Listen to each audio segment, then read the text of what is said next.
100 days in Jurassic Park. We have 3 objectives. First is to craft full star steel armor and weapons. Second, eliminate Anu, the genetically modified human. Finally, defeat the raging scientist. He is rumored to be one of the most dangerous people in the world, genetically modifying animals, turning them into dinosaurs. In conclusion, we have 1 life, 3 objectives, and 100 days to survive. Can we survive? Stay tuned to find out. 402, squawk 7142. 207, Marshall 170, 27 Angels 12, time 37, butt 50.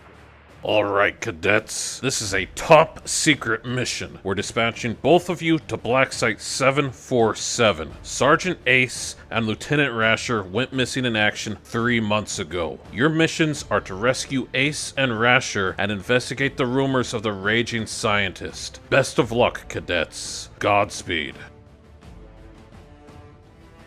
Wow, it's a beautiful day outside. The sun is out and the sky is blue. You can't ask for anything better than this. 10-4, looks like we're gonna have clear skies for the rest of the day. I'm losing control. What's going on? Mayday, mayday. I repeat, mayday, mayday. We are going down.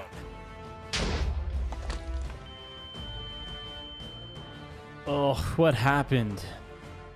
Dispatch to Forest. Do you read? Over. No feedback from Forest. We're gonna take it from here. In the middle of day 1, we found a forest that got completely mauled by the lava. We started by gathering a bunch of wood to make our tools. After getting our tools, we heard a noise. It seemed like someone was shooting at us from the forest. While traveling around, we found a village. The couple of apples we found last night didn't really cut it. Anyways, we got some carrots and some wheat and some more beetroots. We killed a mushroom for the food and we took some bookshelves. Within the blacksmith, we found 2 diamonds, nearly a full set of iron, and made ourselves a diamond sword. After a few more days of traveling, we had finally found a spot to build our base. We decided to build a treehouse, that way none of the dinosaurs could reach us. We extended a ladder all the way down, leading to our first chest room, and on the 2nd floor, we haven't decided what to put in here. And of course, we made a lookout tower, and we saw some red blocks in the distance. Could somebody else have possibly been here? We found a cave nearby, and for the next 7 days, we spent mining away. We got some sulfur ore, we got iron, coal, and even some diamonds. After looting the cave, we made a strip mine, finding some more diamonds. After we finished mining, our pick was pretty much broken, and we ran into an ALLOSAURUS. Good thing it was sleeping, because these do a lot of damage. Once we made it back home, in the morning, we created our diamond helmet and leggings. We spent the next couple of days gathering enough bones to tame a wolf. This is going to be used to help defend me and my base from any unwanted dinosaurs. Comment down below, what should we name our wolf? I went out to gather some more wood and I ran into some mammoths. One instantly charged through the tree at me, so I stepped away from him, and very close next to him, there was a pack of Stegosaurus. I had never fought one before and I hit it, and it did 3 hearts of damage, so I backed off. Then I tried to fight a mammoth and it nearly one-shotted me, so I went back to base. Crafted up some spruce fences and started working on a full barrier around our base. Good thing we put up these walls because there seemed to be a pack of mammoths that moved in. And over the next couple of days, we started working on a farm, and as you guys can see, it actually came out fairly nicely. We got wheat, we got carrots, and even beetroots. We came back down to the mine that we were at earlier, and we had to make a nether portal. We had to find a nether fortress to get blaze rods. After searching around the nether for a little while, we found a nether fortress with 2 blaze spawners. Can someone comment down below? Is that like really rare? Because I feel like I haven't seen that before. Anyways, we started farming blazes and they actually do quite a lot of damage, so we gotta make sure we don't die here. Whilst on our way back from the nether, the mad scientist pulled up, throwing a poison and an instant damage, killing my wolf. He then proceeds to ignite the TNT and swan dives off the house. He then runs straight for his helicopter. He is able to pull away just before I am able to get to him. Don't worry, I'm gonna make this a promise to myself. This will not be the last time I see you, mad scientist. As you can see, the base has been completely destroyed. After traveling for a few days and murdering some pigs, we have finally built our base. We decided to build our base into a mountain this time, and most of it is not out of wood, so there's no way he can burn down our house, that's for sure. So we went with something simple. We got our little entranceway here, and you walk in, we got a bed in the corner, and we have a nice little lookout spot. From days 42 to 45, we went out exploring, and in the distance, we saw some sort of white figure. After I got closer, I realized this was RASHER and Ace's plane. We checked out the back rooms to see if there was any signs of RASHER and Ace. They've gotta be around here somewhere. We went to the cockpit of the plane, and all we found was dead leaves and cobwebs. This must have been here for a while. After searching around the entire plane, we went to the back and we found ourselves a little secret room. There was some glowstone and a chest. I thought it was some sort of trap, so we were kind of sketched about it, but we opened the chest and found ourselves a Star Seal chest plate and axe. This provided me with speed 3 and jump boost 4 for a limited time. It took us 2 days to return home, and we tried making this jump with jump boost and actually almost dying. Wouldn't have that been a weird way to end the video? Anyways, for the next couple of days, we started working on our brewing area. We got brewing stands, collected sand and nether wart, and then created a bunch of potions like strength, speed, and instant health.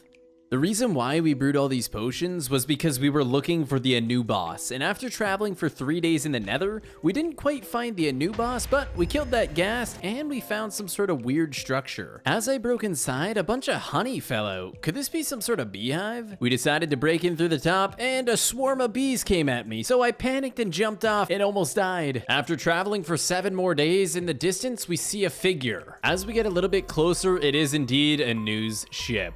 This is the ship that is going to get us to his headquarters. The outer layer of the ship was laced with redstone, so I went ahead and broke that just in case of a trap. Behind the staircase, we found 5 golden apples and a scarab gem. The scarab gem is going to be used to spawn in the Anu boss. Also, we started looking through the other chests and started finding these figurines. We needed to collect 4 of these. Luckily, they were all found inside of this boat. For this ritual, you need 4 redstone and 4 figurines, which causes the statue to levitate and explode, creating a portal. 1 like equals 1 prayer. Here we go. We have finally found Anu's mansion. This is where he stays. After we pop our speed and strength, we charge into the headquarters, aggroing a lot of Anu's bodyguards. We gathered a fairly big group of them and then brought them outside, killing them one by one. Luckily, we had our speed potions, otherwise we probably wouldn't be able to outrun them. I found gathering them in a group is the most effective way to get through them pretty quickly. They can also teleport behind you like an Enderman.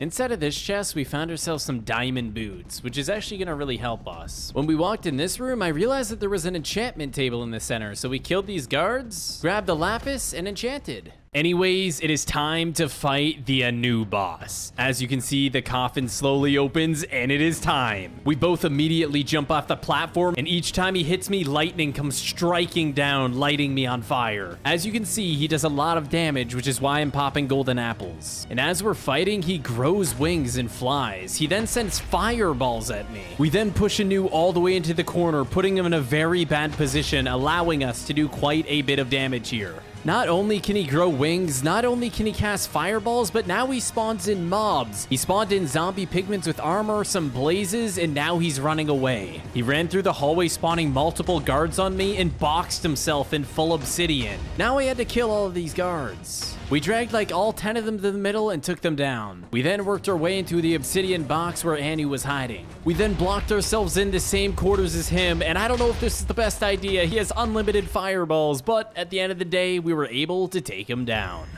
As Anu's body was on the ground, we right-clicked it, teleporting us to his lair. We also had an ancient key in our inventory, allowing us to unlock this chest. This chest ended up giving us an ancient clock. Not too sure what this is used for, but it's pretty cool.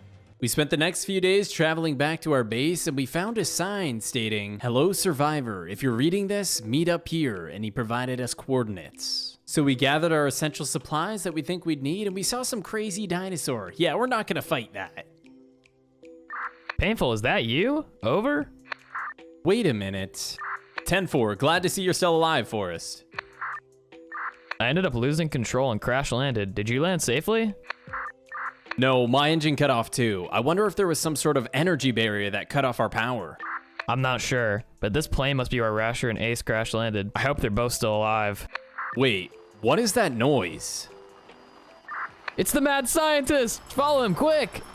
So once again, Forrest and I were reunited, and we were chasing down the mad scientist. We went in the same direction as him for days, and we finally found his lair. We started walking down this creepy cave, and at the end of the hallway, we found some weird looking thing on a fence. This cave seemed to be going all the way down to nearly bedrock. Anyways, we killed this skeleton, and we found the room with Rasher and Ace. Now we just gotta get them out of here. I wasn't sure where the mad scientist was, but we were not gonna stop now.